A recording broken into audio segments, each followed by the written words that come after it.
আঙুল কেটে ফেলবো, তবু কিন্তু আমি এই আংটিটা পরবো না। আমাকে মেরে কেটে ফেলে দিলেও কিন্তু আমি এই আংটিটা পরবো না। এই আংটি আবার মানুষে পরে? এই আংটি কে পরে রে ভাই? এত উঠেছে, এত পরিমাণ, পুরো এবার দুদিন বাদে দোকানে বয়ামে বয়ামে বিক্রি হবে। এগুলো আবার কেউ পরে? সোনার এই রকম আংটি আবার কেউ পরে? কোথায় 10,000 12,000 টাকা দামের কিনে পরবো, এই আংটি আবার কেউ পরে? এইটা একজন বলেছেন। তো কে বলেছেন, কিভাবে বলেছেন, পুরো ভিডিওটা দেখলেই তোমরা বুঝতে পারবে। হ্যালো এভরিওয়ান, কেমন আছো তোমরা? আশা করি ভালো আছো। আমার বড়দেরকে প্রণাম এবং ছোটদেরকে ভালোবাসা জানিয়ে আজকে ভিডিওটা স্টার্টিং করছি।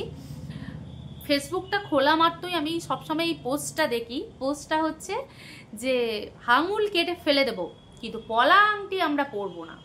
আঙুল ফেলে ছুঁড়ে দেবো কিন্তু পলা আংটি পরবো না। এই আংটি আবার কেউ পরে? চারিদিকে ছ্যাঁচা করছে, সবার হাতে দেখতে পাচ্ছি।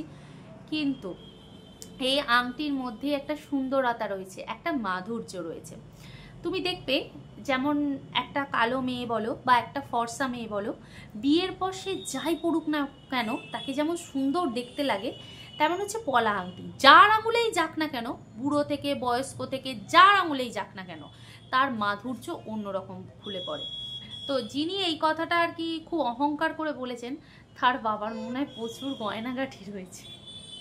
মানে তার বাবার প্রচুর সোনা দানা আছে, তাই হয়তো সে পড়তে চায় না। আমাদের মতো গরিব ফ্যামিলিতে সব চলে। আমাকে তো সামান্য যদি এইটুখানি কেউ নাক করাইও দেয়, আমার কাছে মনে হয় অনেক কিছু।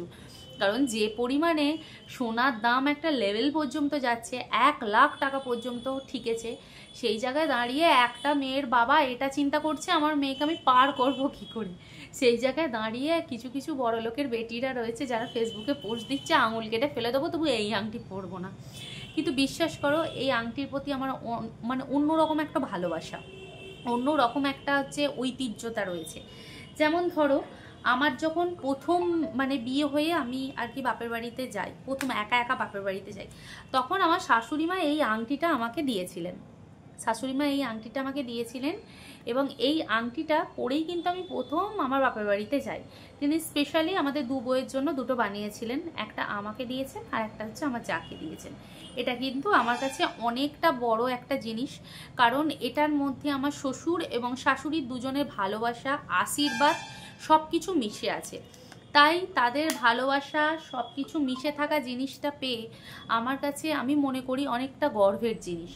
দ্বিতীয় কথা, আমার যখন প্রথম বিয়ে হয় তখন কিন্তু আমার কাছে কোনো সোনা ছিল না। যেহেতু আমি পালিয়ে গিয়ে বিয়ে করেছিলাম, তো সেই জন্য সোনা না থাকাটাই স্বাভাবিক। বাড়ি থেকেও কিছু দেয়নি, শ্বশুর বাড়ি থেকেও আমি কিছু পাইনি, আমার কাছে কিছুই ছিল না, মানে কিছুই ছিল না। প্রথম যখন বিয়ে হয়ে মানে আমি এখানে আসি, তখন তোমাদের দাদাভাই এই আংটিটা আর এর সঙ্গে দুটো পলা বাঁধানো আমাকে করে দিয়েছিল, যেগুলো আমি বিয়ের পর থেকে পরতেই থাকতাম। তোমরা পিছন দিকে যদি 2 বছর আগেকার ভিডিও দেখো, তখন সেখানে দেখতে পাবে আমি পলা বাঁধানোগুলো খুব পরে থাকতাম। তো পরবর্তীকালে একটা বেড়ে যায়, সেটা আমি চেঞ্জ করে নিয়ে আসি। তো তার সাথে সাথে তোমাদের দাদাভাই এই আংটিটা প্রথম বছর বিবাহবার্ষিকীতে আমাকে দিয়েছিল, এই পলা আংটিটা। তখন আমি দেখতাম প্রত্যেক মানুষ পরতো এবং প্রত্যেক মানুষের হাতে থাকতো। আমার খুব ইচ্ছে করতো কিনতে, কিন্তু তখন হচ্ছে ভয় পেতো সোনার দোকানে যেতে। এবং সোনার দোকানে গেলে যদি আমি ভাবতাম যে অনেক দাম হয়, কি করে কিনবো, এইসব জিনিসগুলো থাকতো।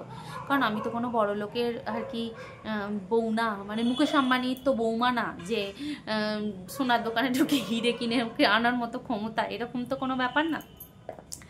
তো প্রথম যখন এটা কিনতে যাই, তখন এই আংটিটা নিয়েছিল 2,500 টাকা। এই 2,500 টাকার আংটিটা পেয়ে আমার এত আনন্দ হয়েছিল, মানে ধারণার বাইরে। আমি পুরো বাড়িটা নিয়ে যেছিলাম, কারণ আমার বর আমাকে সোনা কিনে দিয়েছে। তাই আমার কাছে প্রথম আংটির মূল্য হচ্ছে এইটা, আর আংটির মূল্য হচ্ছে পলা আংটি। আমি তো মনে করি, সবসময় মনে করি এবং আমার হাজব্যান্ডকে বলি, প্রত্যেকটা শাড়ির কালার অনুযায়ী আমি আলাদা আলাদা কালারের একটা করে পলা আংটি কিনবো, আর সব শাড়ির সাথে সাথে ম্যাচিং করে করে একটা একটা করে পরবো। যেমন মানুষ ব্যাগ নেয়, পায়ে জুতো নেয়, ব্লাউজ পরে, আমি একটা করে পলা আংটি পরবো। তো আমার হাজব্যান্ড বলে ঠিক আছে তাই। এবার কথা হচ্ছে, কথাটা কেন বলেছে, কারণ পলা আংটির দাম মোটামুটি 500 টাকা থেকে এখন স্টার্টিং। তো একটা মানুষ চাইলেই 500 টাকা দিয়ে একটা আংটি কিনে পরতেই পারে, কিন্তু সবার ইচ্ছে থাকলেও উপায় থাকে না। কারণ ওই 500 টাকা দিয়ে একটা আংটি কেনার বদলে একটা মানুষ ভাবে যে ওই 500 টাকা দিয়ে যদি আমি একটু চাল কিনে আনি তাহলে আমার বাড়িতে 4 দিন চলবে, বা ওই 500 টাকা দিয়ে যদি আমি একটু সবজি কিনে নিয়ে আসি তাহলে আমার বাচ্চারা খুব সুন্দরভাবে খেতে পাবে, বা ওই 500 টাকা দিয়ে যদি আমি একটু তেল কিনে আনি বা সবজি কিনে আনি বা মাছ কিনে আনি আমার বাচ্চারা 2 দিন পেট পুড়ে খেতে পারবে। তো সেই জন্য তারা কেনে না। তা বলে সোনার জিনিসটাকে অপমান করা উচিত না, কারণ আমরা তো সোনা পড়তে পারছি তবু একটু আধটু, কিন্তু যারা অনেক গরিব ফ্যামিলি, যাদের বাড়িতে মেয়ে আছে, তারা কিভাবে বিয়ে দেবে সেই চিন্তা করছে তাদের মা বাবারা। রীতিমতো সোনার যে পরিস্থিতি, সেই জায়গায় দাঁড়িয়ে সত্যি কথা বলতে কি তারা মানে চিন্তা করছে আমাদের মেয়েকে কীভাবে বিয়ে দেব। কারণ একটা মেয়েকে যদি বিয়ে দেয় তাকে তো আর শুধু নাক কান গলা খালি রেখে পাঠানো যায় না, কানে তো দুটো ছোট ছোট কানের হলেও দিতে হয়, আর সেটার জন্য কমসে কম তোর 15-16 হাজার টাকা পড়বে। সেটাও একটা গরিব মানুষের কাছে 15-16 হাজার টাকাটা অনেকটা বেশি। আমার কাছে বিশ্বাস করো, 1 টাকাও যদি হারিয়ে যায় আমি বিছানায় এসে ভ্যাঁ ভ্যাঁ করে কাঁদতে থাকি, 5টা টাকাও যদি আমার হারিয়ে যায় আমি ভ্যাঁ ভ্যাঁ করে কাঁদতে থাকি। বিশ্বাস করে, এটা আমাকে কিপটে বলবে কি আমাকে খারাপ বলবে আমি জানি না, কিন্তু আমার কাছে না 1 টাকার মূল্যও অনেক বেশি। তো সেই জন্য কখনো কোনো জিনিসকে ছোট করা উচিত না। হয়তো এই পলা আংটিটা আমাদের কাছে কিছু না, কিন্তু অনেক মানুষের কাছে কিন্তু এইটুখানি সোনাটাও তার কাছে অনেক।